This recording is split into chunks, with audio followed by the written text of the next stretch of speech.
right, let's test this out, see how this sounds. Let's get this started.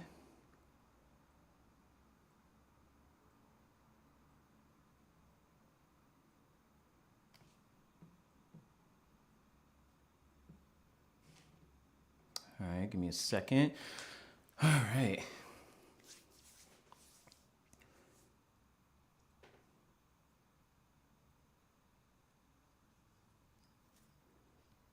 Okay.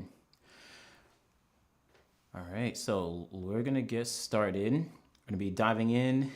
Appreciate y'all for jumping in. Gonna wait a moment as a few people jump in. We're gonna be talking about this bracket, this greatest women's 100-meter dash sprinter of all time bracket. Super controversial. Some great conversations though. I think this went better than the men's bracket, but we're gonna wait as a few people jump in, but we're probably gonna just jump right into the bracket. We got a lot to talk about. Definitely talking about this Flo-Jo situation. Gonna see what people are gonna be. I mean, yeah, we got a lot to talk about with Flo-Jo.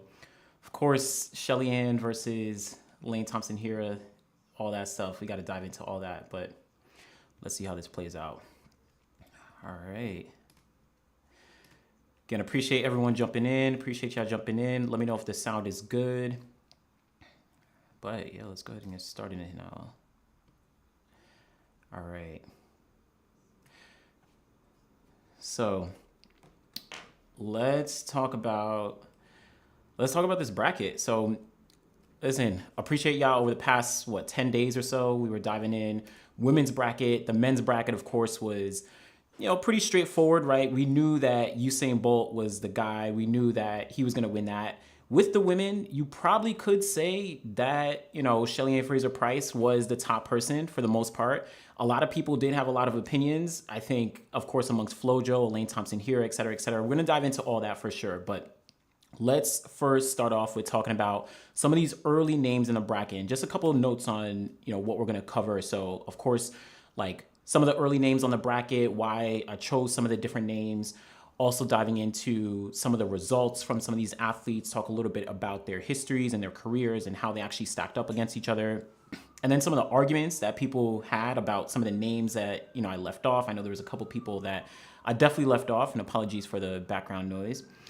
People I definitely left off. And then, of course, we're going to talk about some of the honorable mentions as well. So some people that definitely deserve to be on the bracket. Again, my bad, background noise and all that, but we're going to push through it. Some people that definitely deserve to be on this bracket, but, I couldn't put on. So let's dive into it. And again, go in the comments. Let me know, some of those names that, you thought should have been on the bracket. Let me know some of the names that, you thought should have advanced, whatever it may be. But let's talk about, first off, let's start off with this little conversation at the top. We have Gwen. Actually, let's start off with Shericka Jackson. Shericka Jackson, I put her on the bracket, and she's had a relatively short 100-meter career. But if we really break down her career, she's had a pretty good amount of success for the most part, despite having only a couple years in the game, right? So Shericka Jackson, she was able to come through and put down a lot of good times, right? She was able to, of course, win the Olympic silver medal in 2021 at the Tokyo Olympics. I'm sorry, the bronze medal at the 2020 Tokyo Olympics, right? So she really, really set things off very, very well. In 2021. Again, my bad with the background noise, but Shericka Jackson, I think she's one to, really, really set things off really, really well. Bronze medal at the 2020 Olympics. And then, of course, in the 100 meters at the World Championships, she's gotten silver twice. So I think she deserved to be on the bracket. We're going to talk about Marion Jones, Matt. Definitely. We're going to talk about Marion Jones and why, I didn't put her on. We're definitely going to get to her and a lot of different athletes in that capacity. But yeah, Shericka Jackson, I threw her on.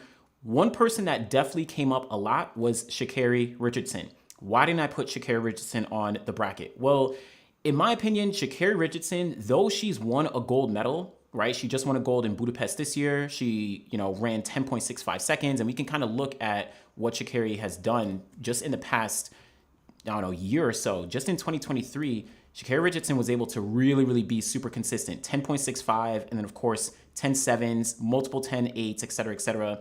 And throughout her career, right, we're talking about a plethora of different accolades in terms of times in the 100, but she doesn't have those medals fully yet. She only has the gold medal in the 100 meters in 2023, just this year, right? And if we're talking about gold medalists in the 100-meter dash, I mean, there's a plethora of women who have won gold medals, but, you know, someone like Tori Edwards or, you know, someone like Christina Crabble, we're going back in the day, but I don't think only having a gold medal actually gets you on the list 100%. So Sha'Carri Richardson is definitely on the rise. I think she's going to be on that podium next year at the Olympic Games. I think she's going to be on the podium for years to come. But at least when we're talking about all time right now, I think she still has a couple more years to go. But it's the only reason why I left Sha'Carri Richardson off. But let's talk about this Gwen Torrance, Carmelita Jeter. Now, a lot of people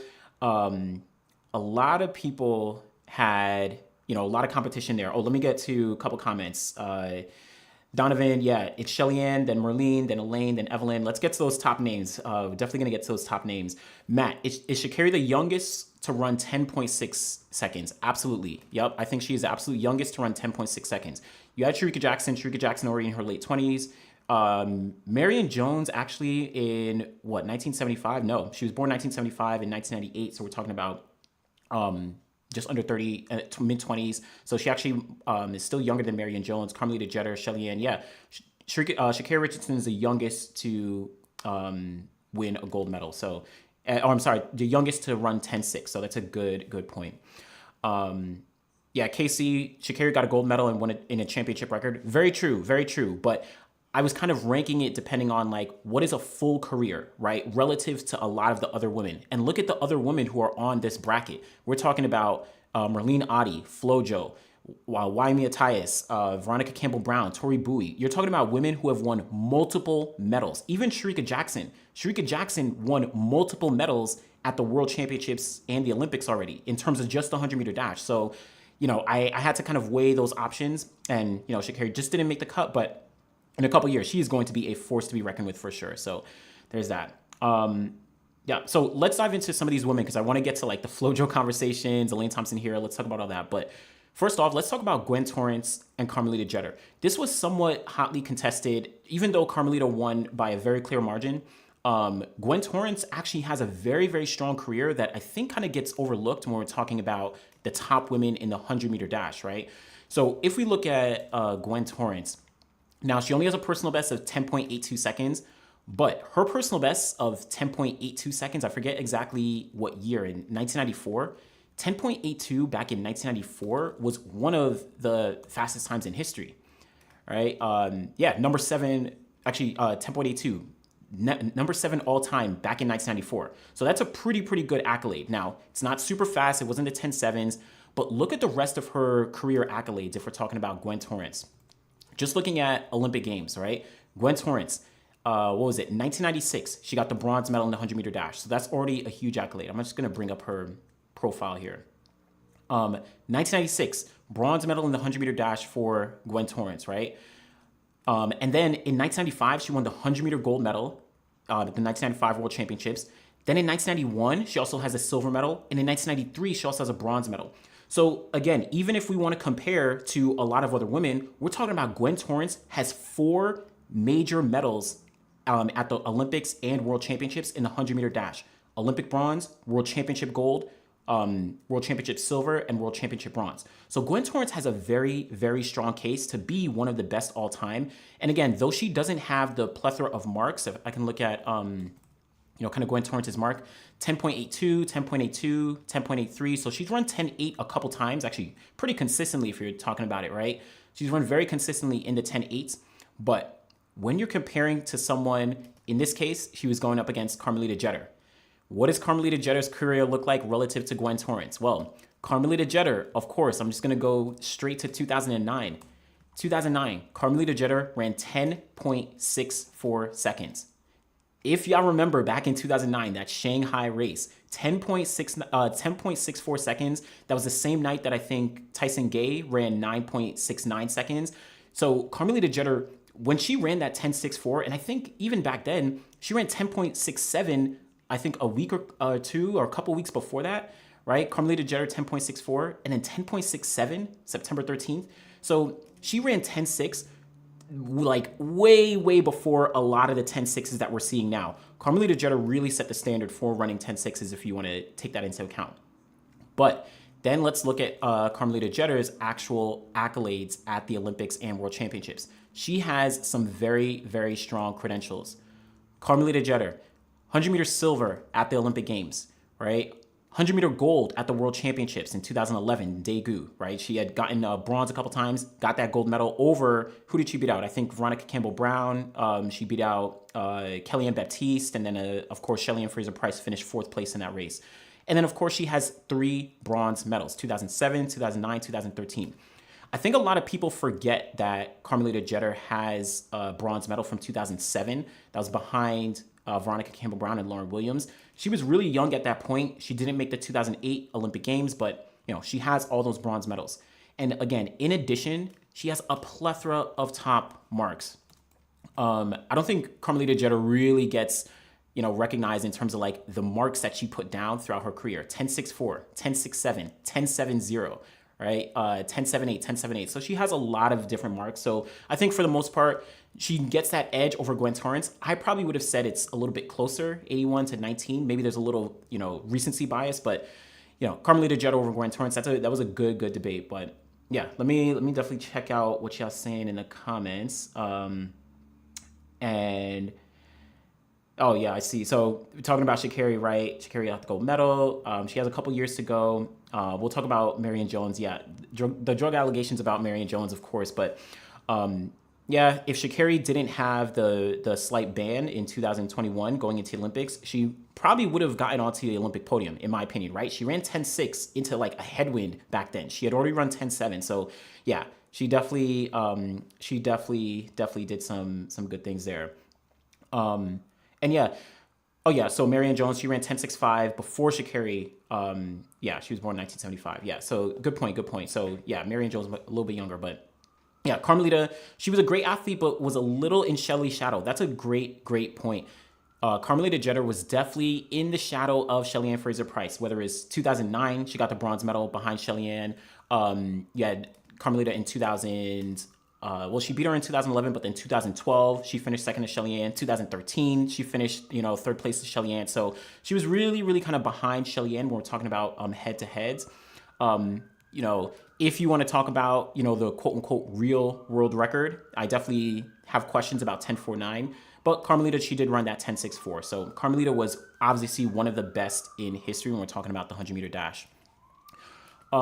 Just a couple others on this kind of first tier list. I do want to highlight Lauren Williams. Some people kind of slept on what Lauren Williams did throughout her career. I mean, Lauren Williams was one of the best 100-meter sprinters of all time. I mean, 100-meter silver at the Olympic Games in 2004, then 100-meter silver again, 100-meter silver again in 2007, 100-meter gold in 2005. She actually beat out what did she beat? Yeah, she beat out Veronica Campbell-Brown in that 100-meter dash, I think, in a very close race when we're talking about the 100, right? 10.93 to 10.95 for Lauren Williams versus Veronica Campbell-Brown. So this was a very good competition between them.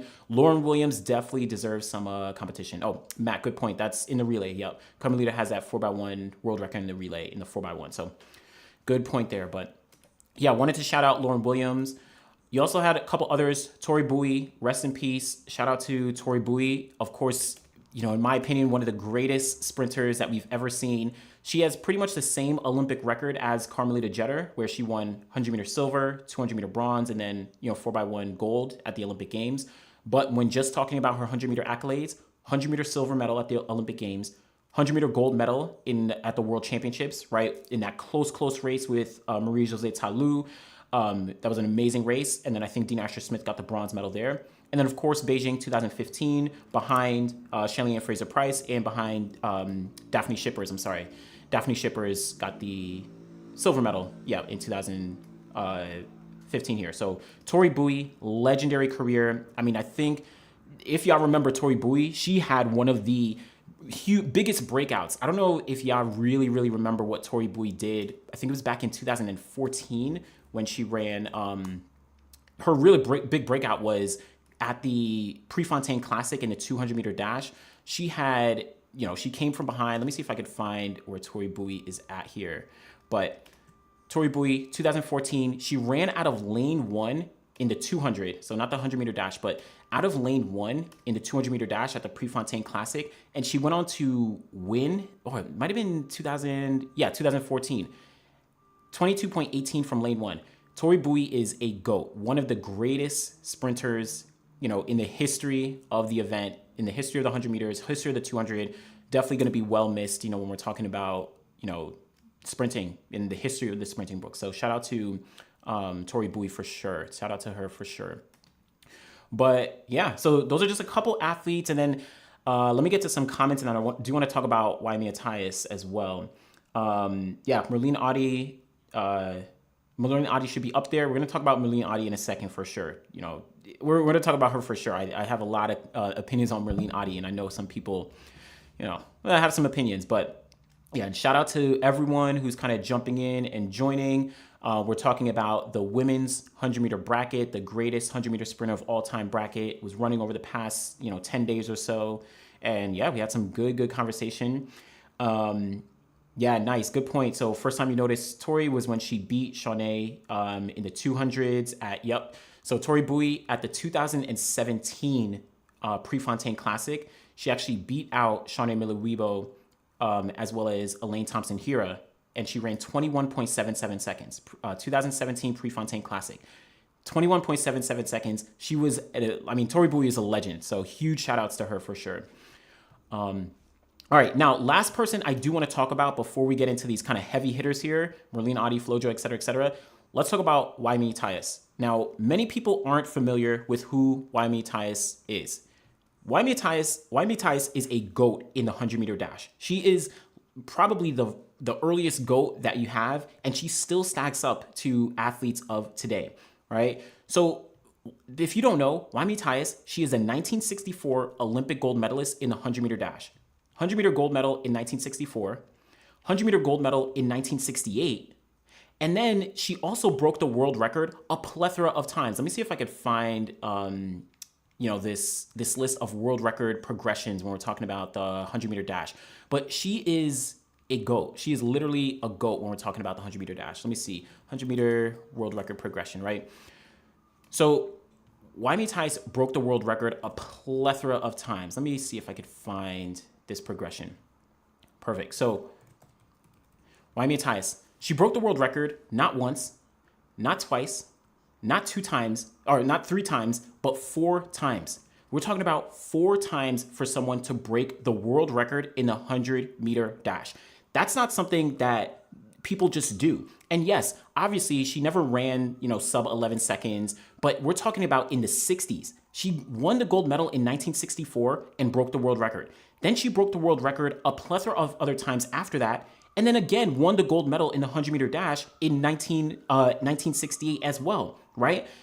There are a few women who are ever able to do that. You have, again, apologies about the background noise. You have Wyomia Tyus. You have Gail Devers, right? Gail Devers did it in 1992 and 1996. And then you have Elaine Thompson-Herah. Elaine Thompson-Herah did it in 2016 and then 2021. Wyomia Tyus was the first person in history to ever win back-to-back gold medals. Oh, I'm sorry, and Shelly-Ann Fraser-Pryce. Shelly-Ann Fraser-Pryce, 2008 as well as 2012. Let me not forget her as well. But the first person to ever do that was Wyomia Tyus back in 1964 and 1968. And again, she broke the world record 4 times.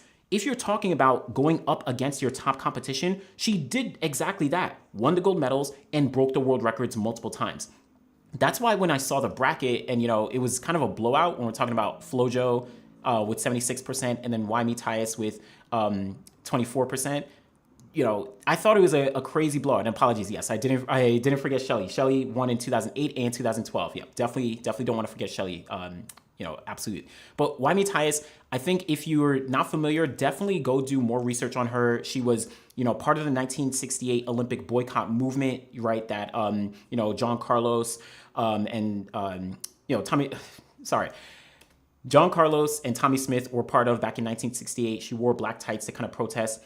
Wyomia Tyus is one of the GOATs. I think she is, very highly ranked and highly underrated for being the first person in history to ever win back-to-back 100-meter gold medals at the Olympic Games. So shout out to Wyomia Tyus. Unfortunately, didn't progress in the bracket, but going up against Flo-Jo. Flo-Jo has a lot of love. So that's Tyus there. But let me jump into some of the chat. Yeah, Wilma Rudolph. I was considering putting Wilma Rudolph on the list. I did think, though, unfortunately, because she only has that one gold medal, I personally would have put her on the list. But she has that gold medal, and then I think she broke the world record twice in her career in back in 1960 and 1961. I think a lot of people would have kind of, pushed her to the side and not given Wilma Rudolph that proper just due. But she is a GOAT. Wilma Rudolph arguably pushed women to the forefront when we're talking about, sprinters, when we're talking about black women. 1960 Olympic Games in Rome was the first Olympic Games that I think was broadcast worldwide on television. Someone can correct me if I'm wrong on that. But because of that, Wilma Rudolph became a superstar when we're talking about sports. And if you ask a lot of women who are currently sprinters today, they're going to say one of their idols, one of their people that they looked up to was Wilma Rudolph. So huge shout outs to Wilma Rudolph for sure. So yeah, definitely with that. All right, so let's dive into some of those. And again, dive into the chat. Let me know who you thought were some of the greatest sprinters of all time. Go into the chat. Let me know what you think. Let's talk about some of the other women that we have here. Shelly-Ann, we're going to get to her. Carmelita, I spoke about Carmelita already. I think Carmelita versus Shelly-Ann. Shelly-Ann obviously, surpassed her.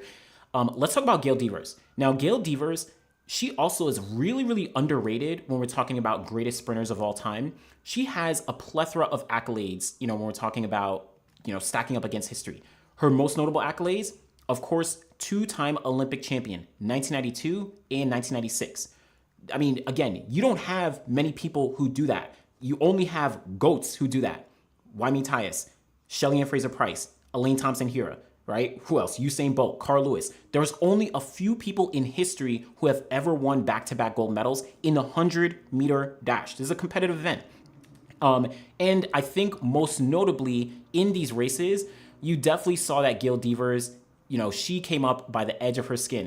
1992, Gail Devers over Juliet Cuppert, right? 10.82 to 10.83. So literally at the lean. A lean at the line is what got Gail Devers that gold. And then the same thing happened in 1996 versus Merlene Ottey, where a lean at the line, 10.94 to 10.94 is what got Gail Devers the gold medal. Super, super close.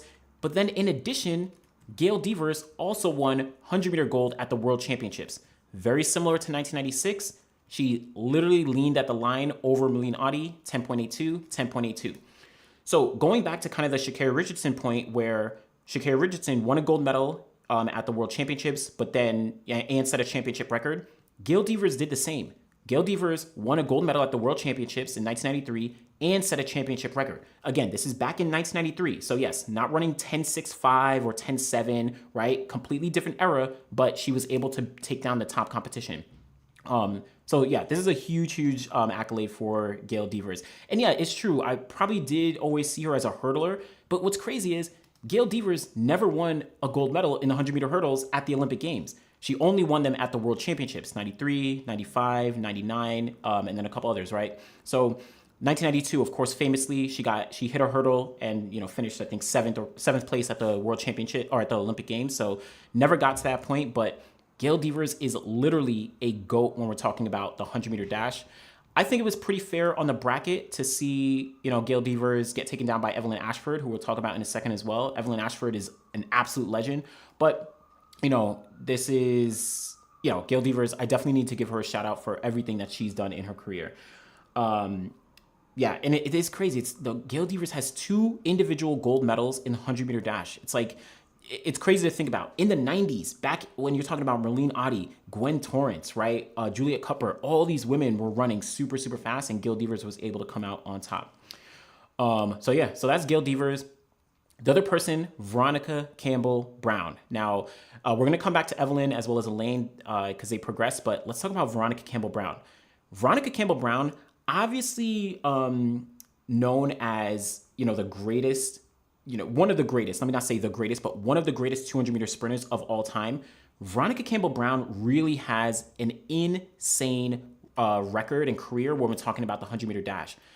Just looking at the Olympic Games, Veronica Campbell never got a gold medal, but she did get silver. I think it was in bronze in 2004, So bronze medal in 2004 in the 100-meter dash, bronze medal in 2012. So famously, if you remember, Veronica Campbell-Brown didn't make the Olympic team in 2008. She actually finished 4th place at the Jamaican trials, right? Because Sharon Simpson, Cron Stewart, Shelly-Ann Fraser-Pryce, that was Shelly-Ann's first Olympic team that she made, 2008. Veronica Campbell-Brown finished 4th. Of course, Veronica won the gold medal in the 200 in Beijing, but this was a huge, huge accolade for Veronica to get a bronze medal in 2012, bronze medal in 2004, and then at the World Championships, 2007 gold, 2005 silver, 2011 silver. So she has 3 World Championship medals, including a gold medal there as well. And she's run a personal best of, what was Veronica's personal best? 10.76 seconds. Back in 2011. So she really, really put down a very strong time, 10.76 in 2011, kind of almost in the second half of her career in a sense. But yeah, huge, huge shout outs to Veronica Campbell-Brown. I think she was in a pretty good place when we're talking about the podium here, right? Elaine Thompson-Herah, she wasn't going to beat out Elaine Thompson-Herah in terms of the progression on the bracket, but Veronica Campbell-Brown has a very underrated 100-meter dash career. Again, she's won the 200s a plethora of times, but she is she's one of the top 100-meter sprinters of all time. But yeah, definitely let me know what you think about Veronica Campbell-Brown and her career. Yeah, so if the U.S. didn't boycott the 80 Olympics, would Evelyn have won that? Possibly. We'll talk about Evelyn in a moment. She actually was injured before the Olympic trials in 1980. So she actually, in theory, she might not have competed at the Olympics. Who knows? But we'll talk about Evelyn in a moment. That's a good call out, though. Yeah, Veronica Campbell-Brown is the first Jamaican male or female to win a gold medal at the Global Championships in 2007. Excellent, excellent point, right? There is no other Jamaican sprinter who's ever won a gold medal at the World Championships or the Olympic Games before, at the World Championships before 2007, right? Before 2007. Veronica Campbell was that first, 2007 right here. And even if we look at the Olympics, no other woman from Jamaica. You had a couple silvers. Ottey was always there. Cuthbert was always there. Same thing at the World Championships, right? Ottey was always there, but Veronica Campbell got on top of that podium. So huge, huge shout outs to Veronica Campbell and what she was able to do. Amazing career there. But yeah, who else do we have on this bracket? Who else we have? Oh yes, man, we got to talk about Merlene Ottey. Let me know what you think. Let me know what you all think about Merlene Ottey. For those who are in here, again, thanks for jumping in. We're talking about the 100-meter bracket that was running over the past couple days. Let me know what you think about Merlene Ottey. We're going to talk about Merlene Ottey's career because I personally think that Merlene Ottey is one of the greatest, if not the greatest. You can argue that Merlene Ottey is the greatest overall sprinter of all time, but when we're talking about the 100-meter dash, I think she is one of the greatest. She doesn't have a gold medal at the World Championships or the Olympic Games, but let's look at Merlene Ottey's career and really, really break down why I think she deserved to maybe progress ahead of Flo-Jo. I mean, I low-key think she could have gone ahead of Flo-Jo, but let's look at Merlene Ottey. Merlene Ottey, again, one of the greatest of all time. We're talking about just the 100-meter dash, right? First off, Olympic silver in 1996, right? Or actually, let's go back. 1984, Olympic bronze medal in the 100-meter dash. 1984. She didn't win anything in 1988, but then 1992, she actually didn't get on the podium in 1992 in the 100, but 1984, 100-meter bronze medal. 2000, she got a 100-meter bronze medal. And 1996, she got a 100-meter silver medal. So 3 Olympic medals. There's only a few women in history who have ever won 3 Olympic medals in any capacity, right? We're talking about people like Shelly-Ann Fraser-Pryce, right? Fraser-Pryce has 4. Who else? You only have a few women in history who've ever won 3 Olympic medals when we're talking about the 100-meter dash. Merlene Ottey was able to do that. And over multiple decades, from 1984 all the way to 2000, that's different.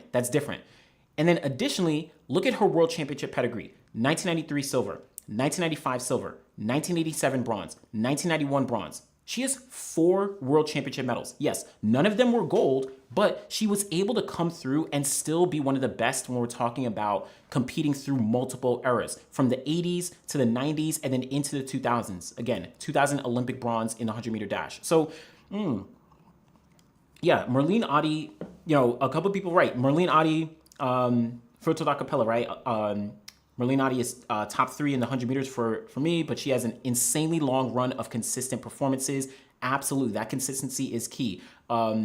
P Chemist, right? Ottey top 5 for sure. That's a good point. I think she's top 5. I low-key think she might be top 3. Ottey was an absolute beast. Filtered acapella. Merlene Ottey is the first person, male or female, to win 3 Olympic 100-meter medals, 4 world 100-meter medals. She also has a world record for most sub-11s for about 2 decades at 67, right? That's insane. 67 sub-11 performances. Only Shelly-Ann Fraser-Pryce has surpassed that. And yeah, 16-year gap. That's the thing. I truly look at longevity when we're talking about someone's career. We're going to talk about Flo-Jo in a second, so definitely stay for that. But Merlene Ottey has that longevity that few people have been able to match. Shelly-Ann Fraser-Pryce at this point is probably the only person who's been able to match that kind of longevity. And even then, right, Merlene Ottey has been competing for much longer. If you don't even remember, Merlene Ottey won a bronze medal in the 200 in 1980. At the 1980 Olympics, she won a bronze medal in the 200-meter dash. Again, this bracket is about the 100, but just her longevity in that career. 1980, she won a bronze medal. 1984, she won multiple medals. She didn't win anything in 1988. She got 4th place in the 200, but that's her 3rd Olympic Games, 1988. We didn't even get into the 90s yet. Then 92, right? 96, and then 2000. You're talking about 3 different decades of winning medals at the Olympic Games. Like, this is different. This is different. And then, of course, her performances. Like we said, right? She has 67 sub-11 performances in the 100-meter dash. Just looking at, let's see, Merlene Ottey's career here, right? 10.74 seconds is her personal best from back in 1996. Back in 1996, right? Let's see, 1996 for the women's 100-meter dash.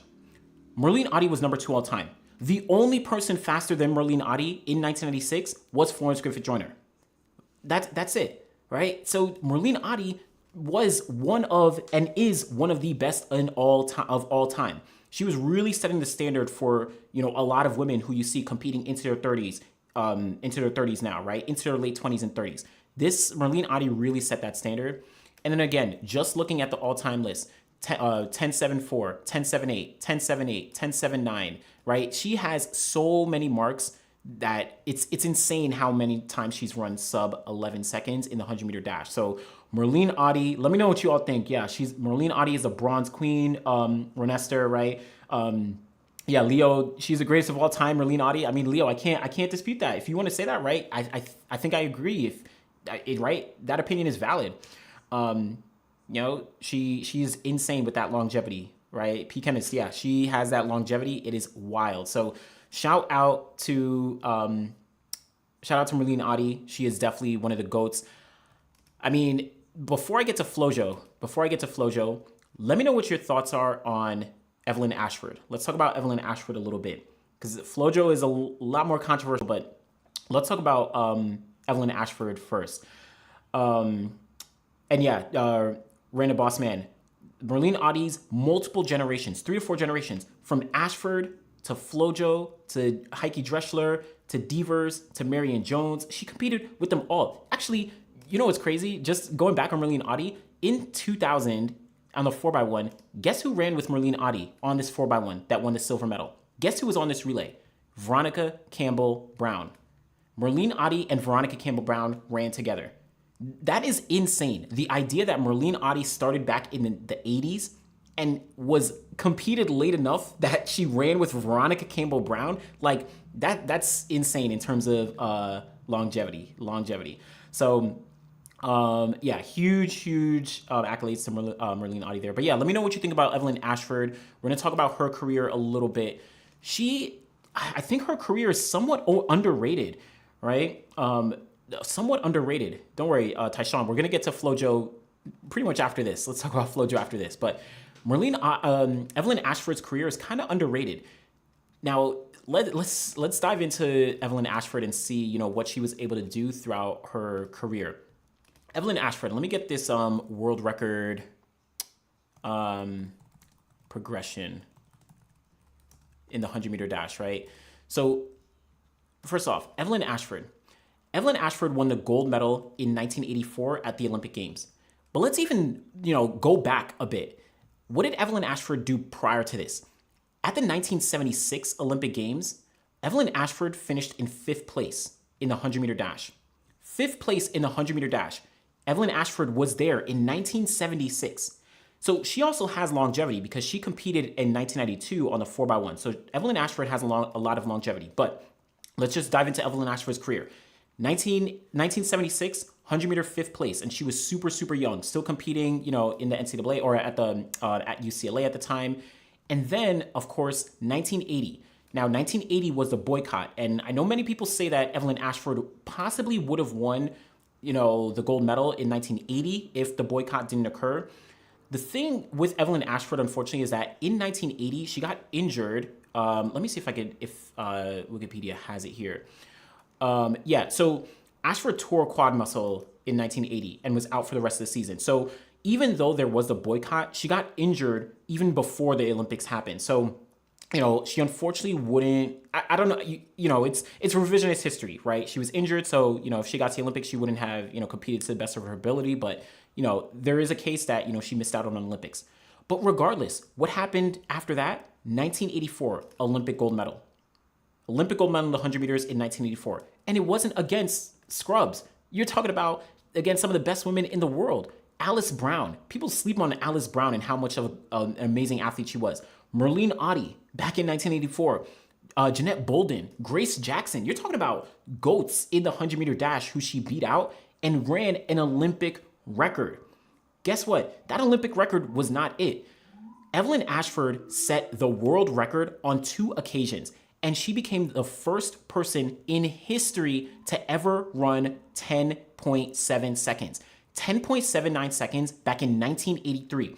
If you're talking about a woman running 10.7 today, that is a huge accomplishment in itself. She did this back in 1983. Evelyn Ashford was really, really setting boundaries for what it means to be an elite sprinter. People want to say that Flo-Jo set the standard for what's happening. In my opinion, Evelyn Ashford set the standard for what we're seeing, in the subsequent years. Women running 10.7 seconds, consistently. Evelyn Ashford was doing that. 10.79, and then a year later, 10.76. Like, it's hard to really put into perspective how insane running 10.76 seconds was back in 1984. This was like an amazing, amazing feat, right? Yep. Definitely an amazing career. Let me see some of these comments. Yeah, for Ashford, Filtered Acapella. For me, Ashford is the best U.S. 100-meter women's sprinter. She often overlooked, but she's a legend. I mean, low-key, I kind of agree. If you're talking about like the influence, you're only comparing her to maybe Wilma Rudolph. If you're and of course Flo-Jo, right? But if you're talking about consistency, longevity, breaking the world record on 2 occasions. Listen, Flo-Jo only did it once. Yes, her world record was crazy, but Flo-Jo only did it once, and Evelyn Ashford did it twice in 2 separate years. Evelyn Ashford got the gold medal there. And then I didn't even say that in 1988, Evelyn Ashford also got the silver medal in the 100. Only Flo-Jo was able to beat Evelyn Ashford in 1988. And as you all know, the 1980s was filled with a plethora of different names, that were using, questionable tactics to get to the top. Marlies Gurr, same woman, Richter. You also had Renate Stechter. I apologize for mispronouncing her name, but a lot of these women who, were dominating back in the 70s and 80s, Evelyn Ashford took them down and actually won gold medals and broke world records. So insane career for Evelyn Ashford. And I'm not even done. 100 meters, well, yes, technically we're done, but, she got the 100 meters at the Olympic Games. What's crazy is Evelyn Ashford made the 1992 Olympic team in the 100 meters as well, right? She actually got onto the team in 1992 in the 100 meters, right? She competed in the 1992 Olympics. She didn't make the final. She was just out of the final, right, a little bit later in her career. But she was able to make the team, and I think she did run on the 4x1 in this one here. Am I correct? Yeah, Evelyn Ashford. Yep, she ran lead off on the 4x1 in 1992 at the Olympic Games. So this is what I'm talking about when we're looking at a career in the 100-meter dash. Merlene Ottey from 1980s all the way to 2000s. Evelyn Ashford competed in 1976 at the Olympic Games and also competed in 1992 in the Olympic Games. That's a full career when we're talking about the 100-meter dash. That's what I definitely, give a lot of credence to. That's what I definitely give a lot of points to, because I like, athletes who are able to sustain that longevity. One thing to note is that Evelyn Ashford, though she didn't win any world championship medals, she competed in an era where there weren't many world championships to compete at. 1985, let me find the 1985 world championships. Or I'm sorry, 1983. So 1983 World Championships, I think, was it Evelyn Ashford? Yeah, Evelyn Ashford, she got injured in that race. She was, of course, one of the top athletes then, but she unfortunately got injured there. So, she wasn't able to go up against that. And then in 1987, so we're talking about 4-year difference between World Championships, not 2 years, 4 years. 1987, I think she was injured this year. No, actually, she might have had a child. She was injured in 83. Someone correct me if Evelyn Ashford had a child in 1986 or 87. I forget exactly when it was. But I know she came back in 1988, of course, to win the silver medal. But the point is, Evelyn Ashford has a full career when we're talking about the 100-meter dash. She is easily one of the GOATs in the 100-meter dash, one of the greatest of all time. And I mean, it's hard to really put into words how dominant she was in an era where so many women were using questionable, tactics to be able to win medals. So Evelyn Ashford, huge shout out to her. Very strong argument that she is one of the greatest. She is the greatest, 100-meter American sprinter, easily one of the greatest sprinters of all time. Definitely, deserved to be where she was at. I mean, she wasn't going to beat out Shelly-Ann Fraser-Pryce with Shelly-Ann's career, but Evelyn Ashford, one of the GOATs for sure. Let me dive into some of these comments. Random Boss Man, politics done her dirty for a career. Also, she was the 100-meter runner of the 80s. Definitely, I think she was the most dominant 100-meter sprinter of the entire 1980s. If we're talking about that entire decade, of course, you had Flo-Jo in that 1 year, 1988. You had Marlies Gurr, from East Germany. But I think Evelyn Ashford dominated the 80s. The Francios, right? She can't believe she ran 10.7 in the early 80s. 10.7. We have Marie-Josée Tallou. She's running 10.75 now, and we've been like, what? That is crazy. Evelyn Ashford was running 10.76 in 1984. Like, decades. I wasn't even born then, right? Like, decades before. Still an elite time today, right? Carter Wilson, excellent point. It's also hard to compare the era when the world championships were every 4 years. Like I noted, her silver 10.83 in 1988 is underrated and overshadowed by Flo-Jo. Definitely. Jordan, that Ashford's closing speed is immaculate, right? That, man, was it 1988? I think, I apologize. Obviously, I can't show race footage here, but 1988 Olympic Games on that 4x1, Evelyn Ashford walked down the field. This was one of, if not the greatest anchor leg. I mean, you could talk about Carmelita Jeter in 2012 to get that world record, but Evelyn Ashford dominated that anchor leg. If you haven't seen this race, go look up the 1988 Olympic 4x100 meter women's final. Greatest race, one of the greatest races that you'll ever see. The Francios, 76 and 92, probably worth 2 careers as a sprinter, right? Because people have very relative short lives.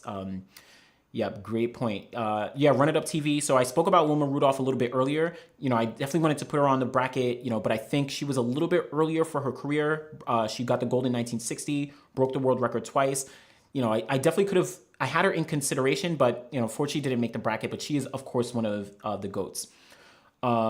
KC, so have you noticed that the 3 fastest women in the U.S., Flo-Jo, Jeter, and Marion, were all born in Los Angeles? Good point. Sha'Carri is the first American born outside of the Los Angeles to run sub 10.7. That's a good point. It's very interesting, kind of in the LA area there. So that's a good point.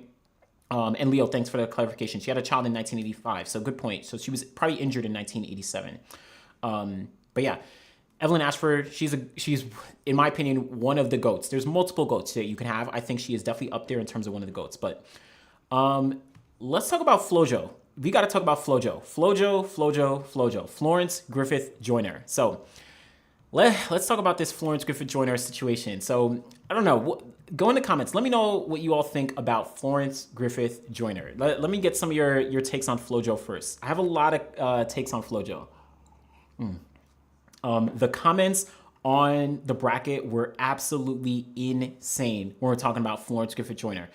But let's just talk about her career first. What did Florence Griffith-Joyner do in the 100-meter dash? 100-meter dash only. We're not talking about 200, not talking about 4x1, not talking about 4x4, just 100-meter dash. Go in the comments, let me know.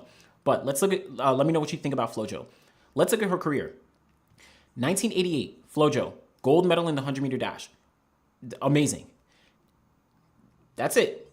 There's no other 100-meter medals. Let's be clear. No other 100-meter medals in the 100 for Florence Griffith-Joyner.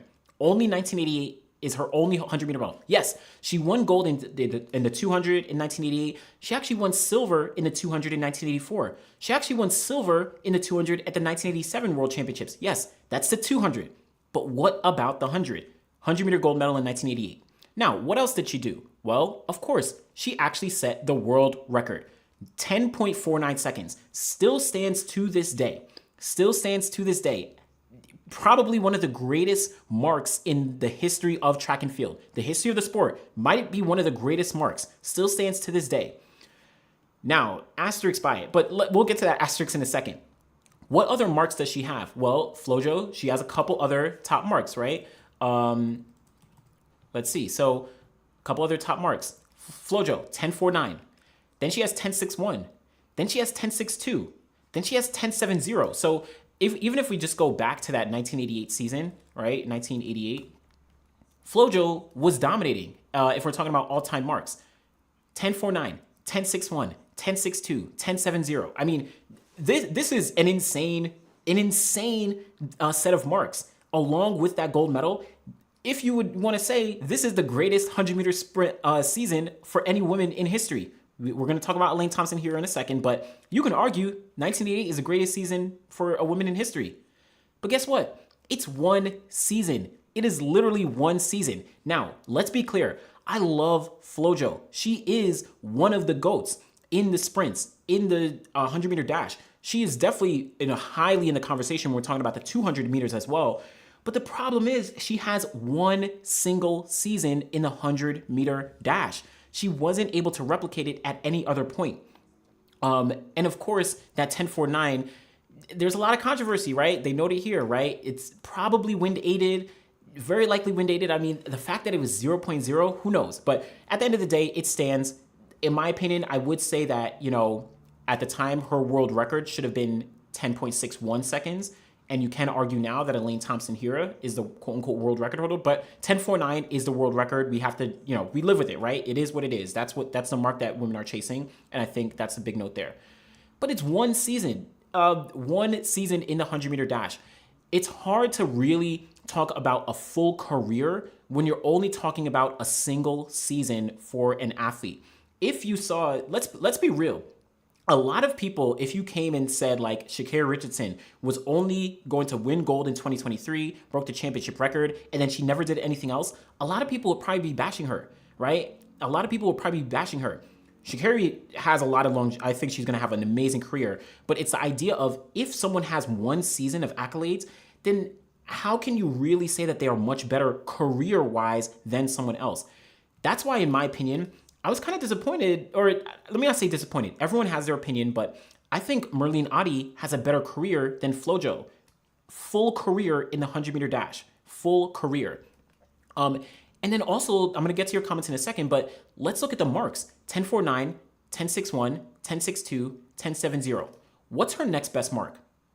Her next best mark goes all the way down, all the way down, all the way down to 10.88. 10.88. And that was still in 1988. What about after that? 10.89, okay. 10.91, right? She didn't have that real depth of marks that a lot of other women would have had. If you're making an argument, I mean, Sha'Carri Richardson already has a better set of marks in terms of depth relative to maybe Flo-Jo, right? If I'm talking about, Sha'Carri has a lot of marks. 10.65, 10.71, 10.72, 10.74, 10.75. Flo-Jo doesn't have this set of marks. Flo-Jo is very top heavy, right? But, that's it. That's it. And it's one single season. Before I get to the comments, just look at Flo-Jo's single season in the 100-meter dash. I mean, it was insane, but that was it. 1988. She won all her races outside of USA's 10.99, 10.89, 11, 10, and then 10.91. Outside of USA's and Olympics, so it wasn't crazy. I mean, Flo-Jo, her one season. What else did she do in other seasons? 1987, she ran 10.96, but she wasn't doing that well. She only ran a couple races, right? Before that, 1986, she was out. Yeah, then. She wasn't like crazy back in the day. I think a couple people commented in the bracket that Flo-Jo actually was a 200, 400 sprinter beforehand. I think it was 1983. I think there was a 1983 NCAA championships. Flo-Jo won the 200 and maybe the 400, or maybe she won the 400 and the 200. But I know she did an NCAA double. In 1982, at the NCAA championships, she won the 100 and 200, actually beating out Merlene Ottey, if I'm correct. But yeah, Flo-Jo, one season. That's the thing. I really have to take into account longevity. I want to see athletes who are able to sustain themselves for a full career, for year after year after year, beating the best when it counts the most every single year. People don't even know Flo-Jo came back in 1992. I think it was 1992 that Flo-Jo came back and attempted to make the Olympic team. Yeah, Flo-Jo came back in 1992. Trying to remember exactly, but someone could fact check me, but I think she came back and attempted to make the 1992 Olympic team, but she unfortunately wasn't able to make it. So just the idea that, again, she had one season, which is arguably the greatest season that we have ever seen from a woman in the history of the 100-meter dash. We're going to talk about Elaine Thompson-Herah in a second, but you can argue that. But Flo-Jo just had that one season. She definitely deserves, to be in the top 4, the top 5. But in my opinion, I think Merlene Ottey has a better career than Flo-Jo. I can get controversial, and I could say that, Veronica Campbell-Brown probably has a better career. Evelyn Ashford has a better career. Gail Devers, double Olympic champion. Even Wyomia Tyus. I think Tyus arguably has a better career than Florence Griffith-Joyner.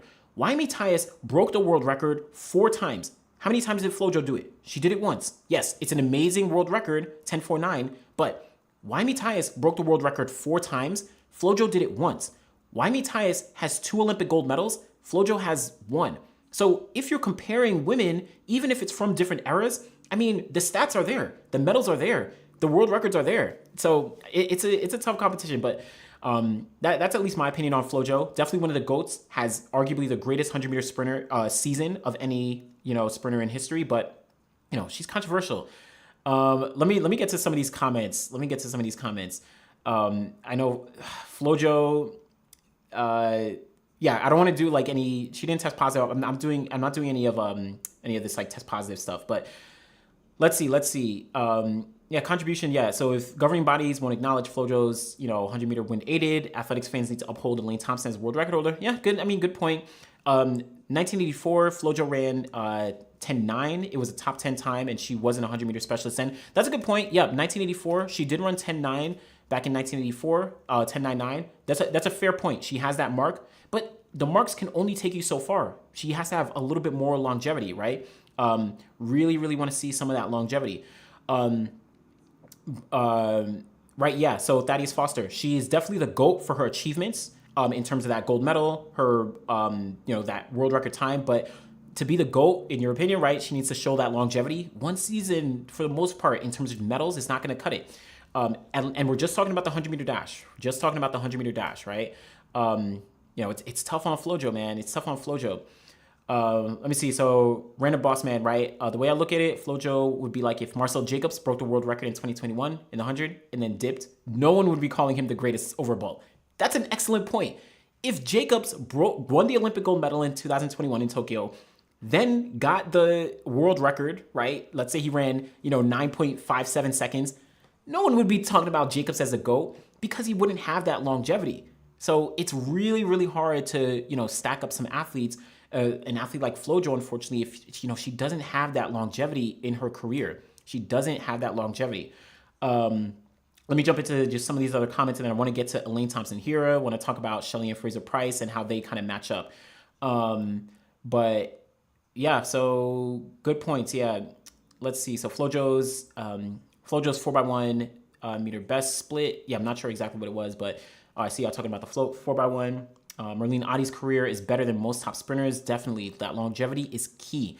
Thaddeus Foster, I probably would have put Ottey ahead of Flo-Jo if a couple of her medals would have been gold. That's a good point. I mean, Merlene Ottey just doesn't have those gold medals in the 100. She has gold medals in the 200, but not in the 100. So I think that's fair. That's definitely fair. And I think it goes to the point that everyone's criteria is going to be slightly different. So that's a very, very fair point. Filter.capella, thanks for clarifying. Yep. So Flo-Jo tried to come back in 1992 and attempted to get on the 400 team because she already had the 100 meter and 200 world records, but she got injured. Oh, good point. Okay, so she attempted the 400 team. That's a great point there. Tyshawn, why do you think Flo-Jo's career was so short? I mean, I don't know. At the end of the day, I think she just... So what I remember in 1988, I wasn't alive in 1988, but just from what I remember about doing history, she started like a training camp for other athletes. So if you remember, let me try and remember, who was the woman who ran for LSU? I'm trying to remember her name. I think it was 1989. She ran for LSU, Dawn Sewell. Okay, so Dawn Sewell was coming out of LSU, and she actually joined Florence Griffith-Joyner's training camp in 1989. I think during that time, Flo-Jo, of course, was gaining all this notoriety. She, of course, had a family with Al Joyner. Right? She was larger than life at that point, along with Jackie Joyner-Kersee, along with Carl Lewis. I think she just chose to retire and wanted to focus on other things. She was doing a lot of endorsements. I mean, at the end of the day, I never want to make any allegations about anyone. Yep, Dawn Sewell. Sorry about that. I forgot the name, but. Never want to make allegations about anybody. I think Flo-Jo is one of the greatest of all time, but it is strange that she retired after 1988. It is what it is, though. She attempted to come back in 1992, didn't make it. But definitely huge rest in peace to Florence Griffith-Joyner, one of the GOATs. That longevity, man. That longevity. I'm not gonna go into like drug talk. I'm not gonna go into drug talk for sure. I think Flo-Jo. The only thing that's questionable is the idea that her 10.49 is not wind dated. And the thing about 10.49 with Flo-Jo, it's not even like it says 0.02 or 0.05. It literally says 0.0. It doesn't even say negative 0.1. It's 0.0. That's the thing that makes it super questionable to so many people. And they've done so many studies. You could definitely look up a bunch of studies that they've done. So it's crazy, but huge shout outs to Florence Griffith-Joyner on this bracket. Let me know any other thoughts about Flo-Jo, but let's dive into Elaine Thompson-Herah versus Shelly-Ann Fraser-Pryce. Let me know what you all think. I mean, this one wasn't close. Shelly-Ann took this by a landslide, 88% to 12%, but let me know what you all think in terms of Shelly-Ann versus Elaine Thompson-Herah. Should it have been a little bit closer, or should it been like, is this gap kind of, good for the most part when we're talking about these women? We're going to talk about Elaine Thompson-Herah's career very quickly, and then Shelly-Ann, of course. But yeah, let me know what you all think about the Shelly-Ann Fraser-Pryce and Elaine Thompson-Herah before we dive in here. So let's talk about Elaine Thompson-Herah real quick. So Elaine Thompson-Herah, I mean, she is creating a GOAT career that is going to be hard to surpass when we're talking about Olympics in its soul. But just on the 100-meter dash, Elaine Thompson-Herah, 2016, gold medal in Rio. 2020, gold medal in Tokyo at the Olympic Games. After that, she only has a bronze medal in 2022 at the World Championships. She has no other medals. So double Olympic gold, again, only Shelly-Ann Fraser-Pryce, Gail Devers, Wyomia Tyus. Those are the only other women who have ever done it in history. Elaine Thompson-Herah has done it. But what else does she have going for her? Well, look at all those marks that Elaine Thompson-Herah has put down. Personal best of 10.54 seconds. Let me get up Elaine Thompson-Herah. Personal best of 10.54 seconds for Elaine Thompson-Herah. Second best of all time. If you want to question 10.49 because of the wind, this is the world record, right? This is basically the world record. If you want to say that 10.49 is wind dated, this is the world record. 10.54. I mean, I wasn't there, but if you watch that race, that 10.54 at Prefontaine, this was absolutely insane. Insane. The fact that someone ran 10.5. So huge shout outs to Elaine Thompson-Herah for doing that. But then behind that, 10.61, 10.64, 10.65. She has a plethora of marks, 10.70. And all of these marks, let me pull up her season in 2021. All those marks were insane in that single season. If you want to compare seasons between Flo-Jo's 1988 and Elaine Thompson-Herah's 2021, there's a good argument that Elaine Thompson-Herah was much better in 2021 than Flo-Jo was in 1988, right? Elaine Thompson-Herah, she only ran 10.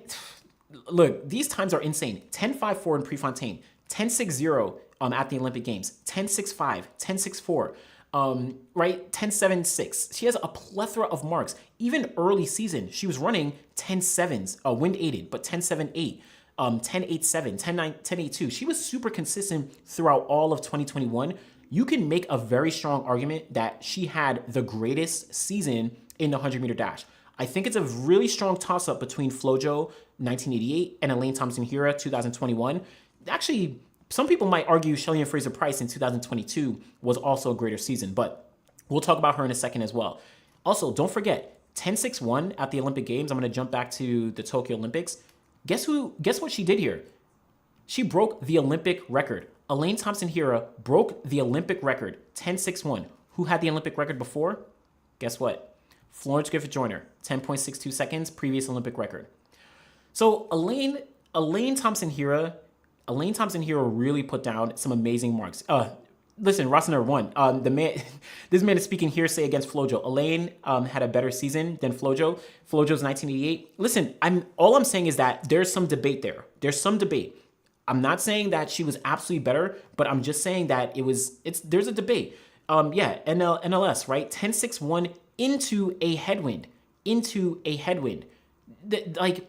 There's a lot that goes into like really stacking up, what these kind of marks are. 10.61 into a headwind. If we do this real quick, 100-meter wind calculator, right? Let's kind of just do this very quickly and see, what this is going to give us. This isn't perfect. Not saying that this is absolutely perfect, but if we say 10.61 into negative 0.6, and this is happening in Tokyo, Japan.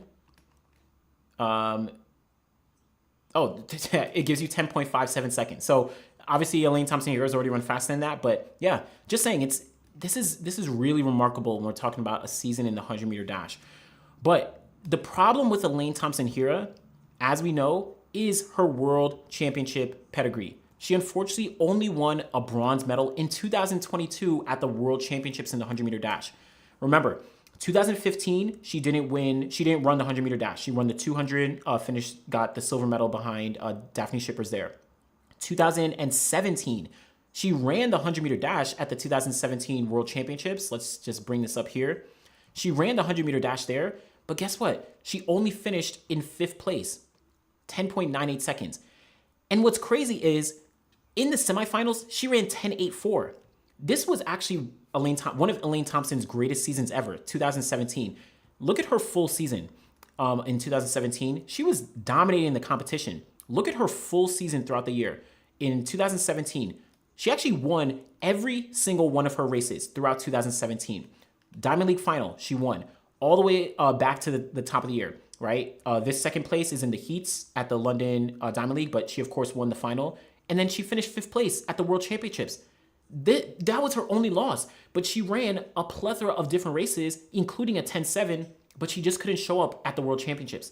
Obviously, we all know that Elaine Thompson-Herah, has some setbacks when it comes to World Championships, but Elaine Thompson-Herah, one of the greatest, arguably the greatest of all time, when we're talking about the 100-meter dash, definitely deserves a lot of kudos. But we're going to compare her to Shelly-Ann Fraser-Pryce in a second, but I definitely think, and I forgot about 2019 where, again, she finished, 5th place again at the World Championships. This time she finished 4th place, just outside the medals at the Doha World Championships in 2019. So Elaine Thompson-Herah, man, she just unfortunately never shows up, wasn't able to ever show up when it came to the World Championships, but aside from the bronze medal in 2022, but man, She is one of the GOATs. And yeah, let me know what you think. If she had a better career, a better 100-meter season in 2021 relative to Florence Griffith-Joyner in 2020 in 1988, that's a good head-to-head. Definitely be a good conversation. I might dive deeper into it and kind of make a comparison there. But yeah, let me know what you all think. Let me dive into some of these comments. Yeah, Thaddeus Foster. Yeah, Thompson-Herah is definitely a GOAT as well. If we're talking about an overall sprinter, if you're an overall sprinter, you'd put her ahead of Shelly-Ann Fraser-Pryce. That could be a good argument, right? Double Olympic champion, world championship, silver medal in the 200, as well as the bronze medal in the 100. That's a good debate, maybe overall sprinter. Very, very good point. Yeah, Filtered Acapella, Elaine Thompson-Herah's 10.54 looked nearly fictional. Most never thought we'd see that kind of time. Absolutely insane. It was absolutely insane. Yeah, definitely a crazy race. Contribution, yeah, good point on Flo-Jo. The only question is whether her 100 was +5, +6, +7 wind. I mean, it was definitely wind aided. We'll unfortunately never know. It's never going to be changed, but it is what it is. Yeah, we're going to get to the Shelly-Ann comparison. I definitely want to just double check some of your comments.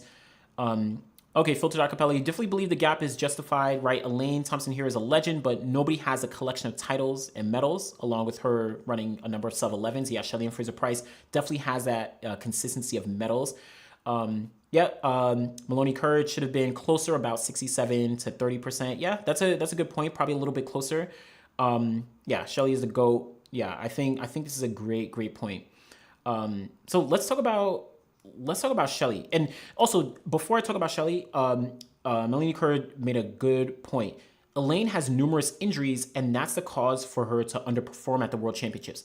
I think this is a good point where a lot of people will say that Elaine just hasn't been able to perform at World Championships because she's a choker. I don't think Elaine choking at the World Championships is a great argument. Just look at the trajectory of her career, right? If we're talking about 2015, she got the the silver medal in the 200, and that was kind of her first major season, right? 2015, first huge season, her come out season, and then she continued on. 2016, she got the double Olympic gold in the 100, 200 at the Olympic Games. But then she gets injured in 2017. Yes, super consistent season, but she eventually gets injured in 2017. So she not only doesn't run she finishes 5th place in the 100, but she also doesn't run on the 4x1 at the World Championships. So definitely had that. So she had that injury. Then again, 2018, I actually don't even remember 2018 for Elaine Thompson-Herah that much, but she was relatively consistent, but not nearly as consistent, still dealing with those injuries. Then she came back in 2019 and still dealt with the injuries.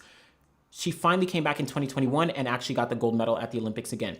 So in theory, it's not far-fetched to just say that she dealt with injuries from 2017 to 2020, right? That's a consistent 4-year stretch of, yes, I'm just dealing with injuries. It's not like she had like major ups and downs, but she was dealing with injuries. So I don't want to say that she was a choker like in Asafa Powell. I mean, Asafa Powell, unfortunately, all respect to Asafa Powell, is one of the greatest of all time, but Asafa Powell definitely didn't show up in 2005 because he was injured. 2007, he just choked. 2008, 2009, right? So Asafa Powell and Elaine Thompson-Herah, I think, are two different athletes.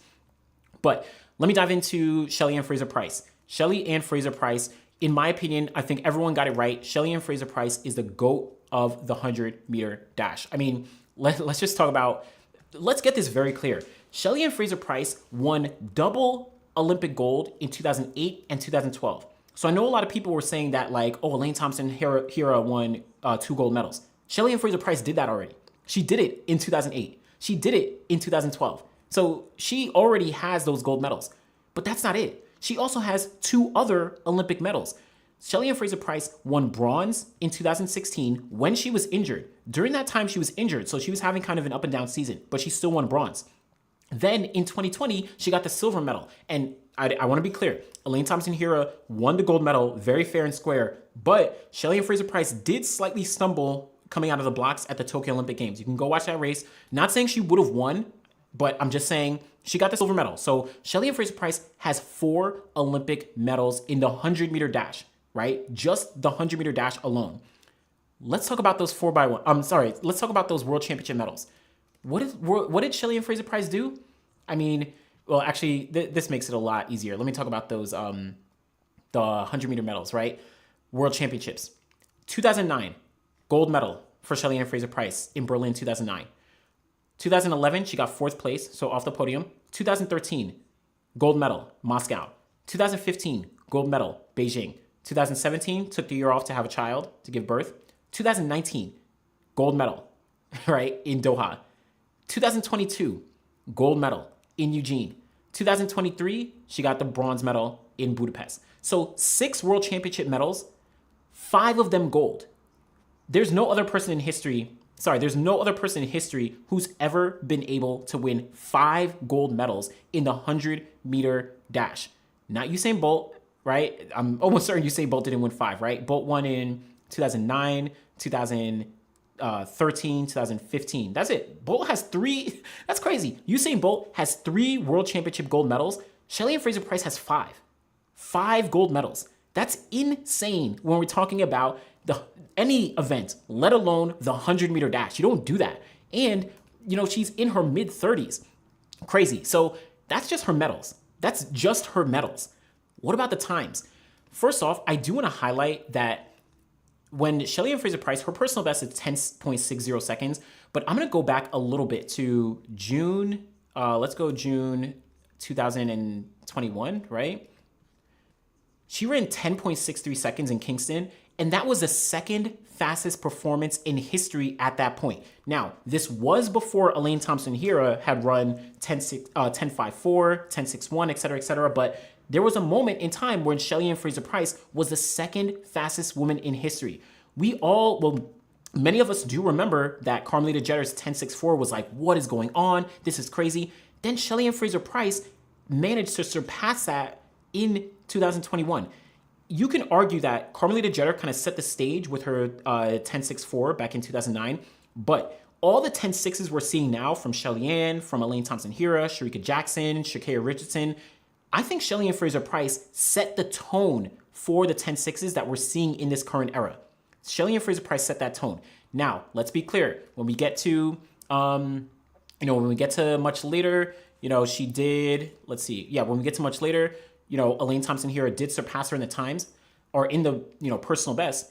But let's talk about her all-time marks, Shelly-Ann Fraser-Pryce. And the Francios, I'm going to try and run a poll for the women's 200. Hopefully maybe I'll have time at the end of this year. I'll probably try and do that. But the indoor season is going to start, and I'm going to be traveling to a lot of meets to do a lot of coverage, to do things. So we'll see. I'm going to try and get a 200-meter poll soon. But let's talk about Shelly-Ann Fraser-Pryce and her marks, her all-time marks. Shelly-Ann Fraser-Pryce is the GOAT when we're talking about all-time marks in the 100-meter dash, right? I mean, at this point, 10.60, 10.62, 10.63, 10.65, 10.66. She ran 10.67 4 times in her career. 4 times in a single season. I mean, 4 times in a single season? She is insane. 10.70, 10.70. Look at all the times that Shelly-Ann Fraser-Pryce shows up. I didn't even get to the 10.8s yet. And we're already seeing Shelly-Ann Fraser-Pryce's name a plethora of times. I mean, in terms of 10.7s, Shelly-Ann ran 32 times sub 10.80 seconds.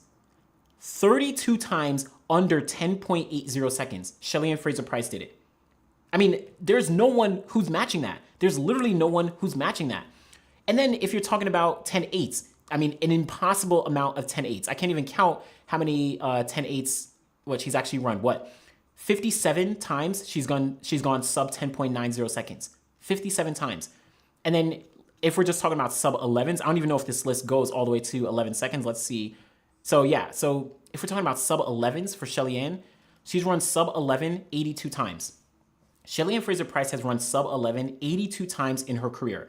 I mean, this is absolutely insane. This is absolutely wild when we're talking about consistency, all-time marks, medals won, gold medals won, longevity, all of that consistency across the board. I mean, it makes Shelly-Ann Fraser-Pryce the GOAT of the 100-meter dash. It's really, really hard for me, in my opinion, to argue that. Now, what's the only caveat that, a lot of people like to say? She never broke the world record. At the end of the day, I don't think you need to have a world record to be considered a GOAT of your event. A perfect example is Carl Lewis in the long jump. Many people would say that Carl Lewis is the GOAT of the long jump. Guess what? He never had the world record in the long jump, right? We know that Bob Beamon broke the world record in 1968. And then we also know that Mike Powell broke the world record in 1991, actually beating out Carl Lewis. But there is pretty much no one on earth that's going to say that Carl Lewis is not the GOAT of the long jump, right? 4 Olympic gold medals, multiple world championship gold medals. So that's the idea that you don't need to have a world record to be a GOAT in your event. And I think Shelly-Ann Fraser-Pryce is a perfect example of that. She doesn't have the world record, but she did have the number 2 time of all time, early in 2021. And she has all the marks. I mean, again, I don't think people can really conceptualize how insane Shelly-Ann has been able to, put down so much consistency. And in her 30s, in her mid 30s, like, this is absolutely insane in terms of like the consistency when we're talking about Shelly-Ann Fraser-Pryce. This is insane. And I think that, she really set the standard for what we're seeing with women doing today. I think there's been like progression when we're talking about women and setting the standard. Evelyn Ashford, I think in the 70s and 80s, in the early 80s to late 80s, she set the standard for women running 10.7s. Then of course Flo-Jo, she kind of had this like huge spike in 1988. But then you look with Merlene Ottey, she set the standard for longevity. I actually spoke with Shelly-Ann Fraser-Pryce, I think last year, maybe even during this year throughout the season, but she literally said that someone like Merlene Ottey, Veronica Campbell-Brown, those were her idols. Those were the people that, she looked up to and her role models because of the longevity with their careers. So Merlene Ottey did that throughout the 80s and the 90s. Then you have someone like Carmelita Jeter. She ran that 10.67 seconds. She ran that 10.64 seconds, and she was able to, really break the barrier on, women can run 10.6. Then of course we had Shelly-Ann Fraser-Pryce. She ran that 10.63 and set the world on fire. Double Olympic gold in 2008. Double Olympic gold in 2008 and 2012, and then she carried through, won four Olympic gold medals. 4 Olympic medals: 2008 gold, 2012 gold, 2016 bronze, 2020 silver. So 4 Olympic medals and then 5 World Championship gold medals. There's no sprinter in history who has 5 World Championship gold medals, right? Shelly-Ann, in my opinion, she's a GOAT. Of course, a lot of agreed. I think it was a little bit closer relative to like a Usain Bolt, right? Usain Bolt, I think everyone knew that he was a GOAT in the 100-meter dash, but yeah, Shelly-Ann Fraser-Pryce. It would have been interesting to see if it was like Shelly-Ann versus Flo-Jo. I don't know what people would have voted, but definitely a good conversation with Shelly-Ann there. I'm going to jump into some of the comments.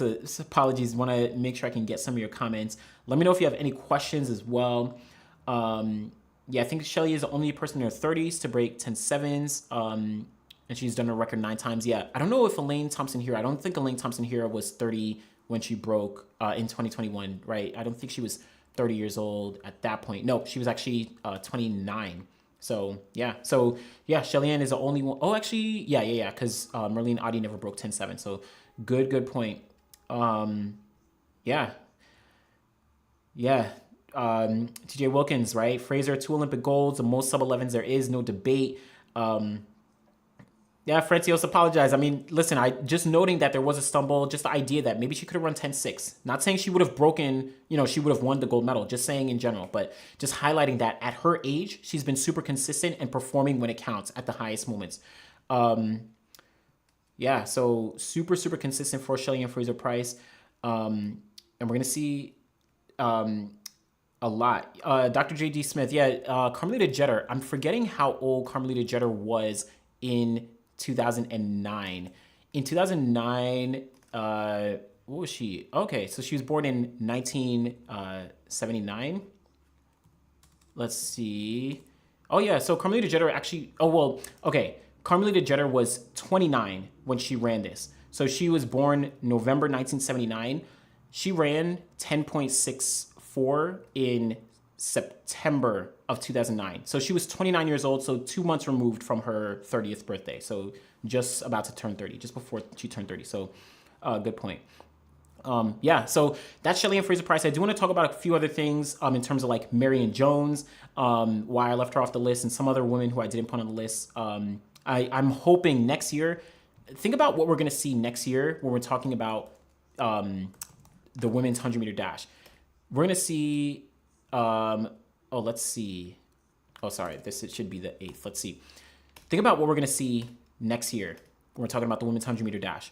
You're already going to see, let's see if I got this right. So next year, let me get this list right for what we saw this year. Shericka Jackson, Sha'Carri Richardson, Marie-Josée Ta-Lou, Shelly-Ann Fraser-Pryce, Elaine Thompson-Herah, Julian Alfred, right? She's going to be making a rise in her first, professional season. TT Terry, Dean Smith, she just is now training with Julian Alfred. So Aaliyah Hobbs, if she gets healthy, right? Tamara Davis, Shanti Jackson, very young. So Alana Reed, she's going to be a one to look out for. So a lot of women, hopefully all of them are going to be able to come together. Ta-Lou might be her time, but we're going to see what she's able to do. Those are kind of, Dean Smith and Alfred are kind of wild cards right now. So we're going to see how they're able to really progress. You could see Shericka Jackson, Sha'Carri Richardson, and Shelly-Ann Fraser-Pryce, and Elaine Thompson-Herah. You could see 4 women run 10.6, and someone runs 10.7. Ta-Lou runs 10.7 and doesn't make the podium. I mean, that could be crazy. Could be crazy. I think we're going to see someone run 10.5 next year. Might be. I think we're going to see someone run 10.5. I don't know if the world record is going to get broken, but I think it's going to be a good competitive year in 2024 for sure.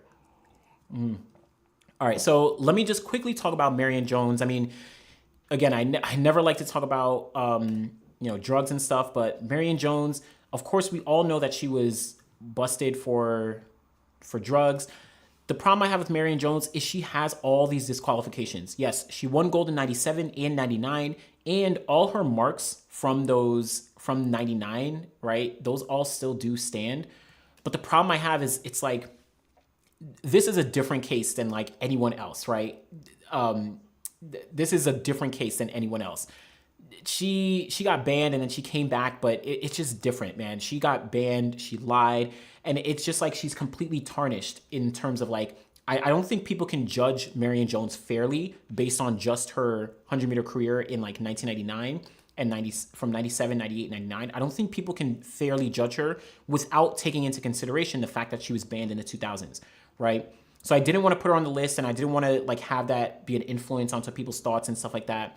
Really, it was a little too controversial. And in my opinion, because of the way that she was banned, and it's not like she returned and like had, some strong accolades like a Justin Gatlin in that case, but it is what it is. I mean, obviously there's going to be some preference. I try to, be as unbiased as possible, but at the end of the day, everyone has bias. Everyone does have opinions. I try and be as fair as possible. But at the end of the day, it truly is, of course, my opinion, when it comes to picking things. But Run It Up TV. So Marion Jones has one of the fastest 400-meter times in history. Yeah, that's the thing. Marion Jones was a triple threat, right? When we're talking about, she ran 49.5. In the year 2000, I mean, questionable, but she still did run 49.5 seconds. Let me see what her all-time best 400s were when we're talking about, 49.5, 50.36. So, yeah, 49.5. Crazy. The Francio, so why are Marion Jones' 2006 marks not DQ'd? So what happened is she was banned in... She was banned for taking, performance enhancing drugs in the 2000s, and a set of her marks from 2000 all the way to I think 2001. All of these were banned as well, and then 2002 also were banned. Yeah, so she had a lot of things banned, and then she was 2004. So she had a lot. This is why I didn't want to put her on the list, right? Look at all her marks that were banned, but she didn't get a Oh no, all of them were banned. Okay, forget it. Marion Jones was banned for life. She actually doesn't have marks from 2006. So everything from 2000, looks like September 2000, after that were automatically banned and no longer recognized. So that's the Marion Jones situation. And obviously we know that she lied and she had a whole, kind of court case and all that stuff. It was like, it is what it is. But, I just couldn't allow people to judge her fairly. I think if this wasn't like a completely open poll, I would allow people to like vote on a Marion Jones and to judge fairly on just the fact that she won gold in 97, 99, and had a really amazing 98 season. But at the end of the day, man, I just couldn't put her on. I couldn't put Marion Jones on the list. It's the same reason I couldn't put like all the German sprinters from the 1980s and the 70s on the list, right? Like I put one German sprinter, but I'm not putting like all these women. Let's go to 100. Yeah. I don't know, man. I couldn't put some of these other women on the list, but it is what it is. That was that's kind of the breakdown with Marion Jones. I do just want to quickly highlight some of the other women who I did have as like in consideration, but I didn't actually put on the list. So there were a couple other women who I did have, were in consideration and stuff like that. Again, Sha'Carri Richardson, she only has a gold medal. That's kind of it. So, in the years to come, she's definitely going to be one who will be very much in the mix when we're talking about one of the greatest of all time, right? Marie-Josée Ta-Lou, she has the silver and bronze from the World Championships in the 100, but that's kind of it in terms of her career. Of course, she's running fast times, but talking about full-on career. You also had a couple other women. Who else did we have on here? Again, I spoke about Wilma Rudolph. She has that one gold medal, but I didn't think she could be, graded fairly when we're talking about the 100-meter dash compared to athletes now. She is one of the GOATs, though, in my opinion. Muriel Houre-Demps, she had a good run in 2013 at the World Championships. Like I said, who else did I have on here? Even Dina Asher-Smith, she has one silver medal. Daphne Schipper has actually had a pretty good career. Silver in 2015 and then bronze in 2017, I think it was. So she has a pretty good 100-meter career. And then Christine Aaron, I know a couple people were asking me to put Christine Aaron on the list. She ran 10.73 back in 1988, which was number 3 all time back then, but she only has a bronze medal at the World Championships. So it's not like she has a lot of, career accolades to kind of go off of. So I couldn't put Christine Aaron on the list, but yeah, there are some athletes like Daphne Schipper. She was definitely like really in that mix, but yeah, I mean, those are some of the athletes. Let me know if there's anyone else that I missed. But yeah, that was kind of the 100-meter bracket. I think that this was a pretty good bracket when we're talking about the women's. A lot of participation on this aspect. I think that next year, definitely Tyshawn is going to be one of the greatest 100-meter seasons that we've ever seen. This is an Olympic year. This isn't 2023 World Championships. This isn't 2022 World Championships. This is an Olympic year. Like, this is going to be crazy. Sha'Carri Richardson is ready now, right? Shelly-Ann Fraser-Pryce, this is going to be her last Olympics. Elaine Thompson-Herah, looking to get back into form. Shericka Jackson, this is her second Olympics in the 100-meter dash. She wants to get that gold medal. So who knows? Julian Alfred is coming, right? Like, there's a lot of women. Ta-Lou wants to get on that podium. Listen, this is going to be crazy. So really looking forward to seeing what we're going to be able to do or what's going to happen when we're talking about the 100-meter dash. Definitely appreciate all y'all for, coming through, for, voting in the chat, voting, over the past couple days on the bracket. I'm going to try and do the 200-meter bracket, maybe a 400-meter bracket. I don't know. We'll see. I'm going to try and, sprinkle them in throughout the season. Also, let me know if there's like anything, go in the comments after this video to let me know if there's anything you want to see throughout 2024. I'm going to be going to a lot of meets, both in the United States as well as in Europe. If y'all know, I do a lot of like freelance interviewing, so I get to talk with the athletes a lot, of course, bring a lot of content to the channel. So hopefully going to be able to bring a lot of stuff to the channel. Hopefully you're going to see me a lot more around as well. But yeah, let me know what you all think. I'm going to just read through some of the comments before we do close out. But I appreciate y'all. Yeah, Marion wasn't a scrub. Yeah, Marion Jones was one of the greatest athletes kind of coming out of high school. She was literally one of the greatest athletes coming out of high school. So, hey, Marion, she was crazy. She definitely had a lot going for her. But yeah, there's Marion Jones. TB PhD, Sha'Carri will break the 100-meter world record. I mean, we'll see. I don't know if she's going to break the world record. She's definitely going to run fast. I think Sha'Carri, Shericka, Elaine, Shelly-Ann, they all have the potential to run 10.5, in my opinion. Potential. Not saying it's going to happen, but they all have the potential to. So, yeah, Shericka wants that 200 world record. Shericka wants to get on the podium in the 200-meter dash. So we're going to see if she's able to do that. Remember, she didn't get on the podium. She went out in the heats because she was too relaxed in 2021 at the Olympics. So we're going to see if she actually is able to pull things out. I think she's going to get the gold medal and going to get the world record in the 200. So, Dr. J.D. Smith, yeah, maybe. I'd love to go to the Jamaican trials.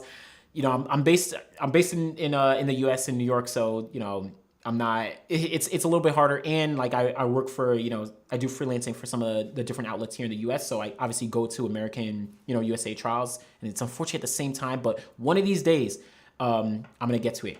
Run It Up TV, Xana Block. I mean, I can talk about her real quick here. Let's see Xana Block. So Xana Block, the thing is, she was banned. I think Xana Block was banned in, I forget when it was, but she served a ban as well. And I think, was it 2000 or was it, I forget exactly what year Xana Block. She won the 2001 World Championships. And then she got a silver in 1997. But she did serve a ban, if I'm correct, or something like that. So her husband was given a ban, and she was kind of tied up in that Balco scandal, right? She got a 2-year ban, and she was never convicted of drugs, but she had a little ban, so it was a little questionable. But I also think, even with her 100-meter gold in 2001 and her 100-meter silver in 1997, she wasn't as dominant as some of the other athletes that I think, she was competing with and throughout her career. So Alana was with Xana Block was with Balco, it's crazy. Francios, wasn't I an NCAA athlete? I was. I mean, I competed for a very small school, University of Hartford in Connecticut. So I competed at a D1 school. I ran the sprints, but I'm just a fan of the sport, man. So, and I think the big thing is that I try and be as, fair to each athlete as possible. Of course, I have my own biases, right? I have athletes that I have preference for. I have athletes that I root for. But when I'm actually talking about the athletes, or when I'm reporting or doing videos on athletes, I want to be as fair as possible. So even though I'm saying that like Flo-Jo had one season in the 100-meter dash, I can fairly say that she had one of the greatest seasons in the 100-meter dash.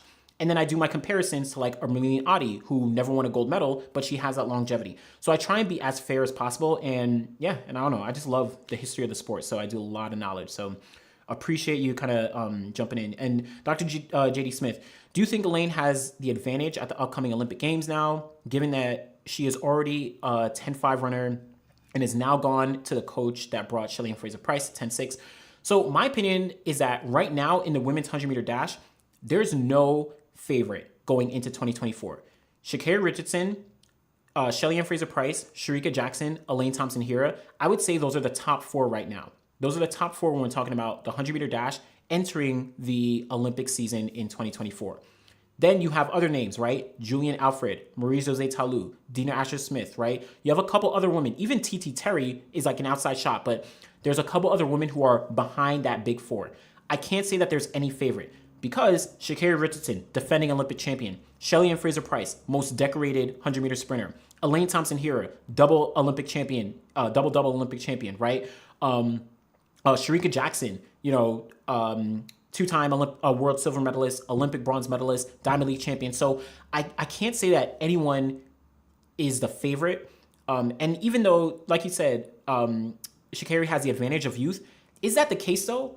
Like Shelly-Ann Fraser-Pryce, would you say that entering 2022, you would have said Shericka Jackson or Elaine Thompson-Herah had the advantage because they were younger? Shelly-Ann Fraser-Pryce was in her mid-30s and she won the gold medal in 2022 running 10.6 a plethora of times. It's like you can't say, in my opinion, nowadays, you can't really say that youth, if we're just talking about a 1-year cycle, maybe 2 or 3 years down the line, Sha'Carri has the advantage. But for just next year, I think it's a completely open field with the top 4. Again, Sha'Carri Richardson, Shelly-Ann Fraser-Pryce, Shericka Jackson, Elaine Thompson-Herah. Those would be my top 4. And then behind them, Julian Alfred, Dina Asher-Smith, some other women. I think those would be the others. But Dr. JD Smith. I mean, who am I rooting for? I don't know. I don't know. I'm not rooting for anybody.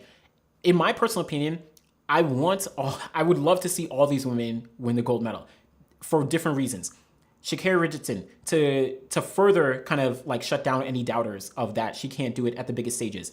Shericka Jackson, the fact that she switched over to the short sprints, has already gotten the 200-meter gold medals, but has now been fighting for a spot in the 100-meter dash, right? Would love to see her win gold as well. Elaine Thompson-Herah, She's been dealing with so many injuries. And I would love to see someone win 3 consecutive gold medals on the women's side. Usain Bolt has already done it. I would love to see Elaine Thompson-Herah be able to do it. Shelly-Ann Fraser-Pryce, this is her last Olympic Games. If she's able to win an Olympic gold medal, this would be her 3rd Olympic gold as well, and it would be her 5th Olympic medal. To go out on top, that would be insane. So for all different reasons, I think I would love to see all these different women win a gold medal. Even like Julian Alfred. Imagine Julian Alfred has a season of her life, comes out of nowhere, runs 10.6, wins the gold medal, right? Like that could be a crazy story, but I'm not going to pick a favorite right now. As we get into the season next year, and as things progress, I'm definitely going to talk about that. But yeah, we'll see what actually happens and what actually plays out. I love, watching all these women compete, just like I love watching the men compete, the sprints. This is going to be a crazy 2024 season. But all right, so appreciate y'all. We've been here for over an hour and a half. Really appreciate y'all not only jumping into live, but then of course participating in the poll. Definitely stay tuned and definitely, check out. Oops, my bad. A lot of background noise. But again, really appreciate y'all for not only, stepping into live and, sharing your opinions as we went through, but also just voting on the bracket over the past couple days. For the rest of 2024, I'm going to have a couple videos out. I'm going to try and get my, my kind of recap and like my top athletes of 2023, some athletes to look out for as we go into 2024. So I'm going to try and put out some more videos and some more just like commentary videos, but appreciate y'all. And yeah, definitely have a good rest of the day. And yeah, see you in the next video. Thanks for watching.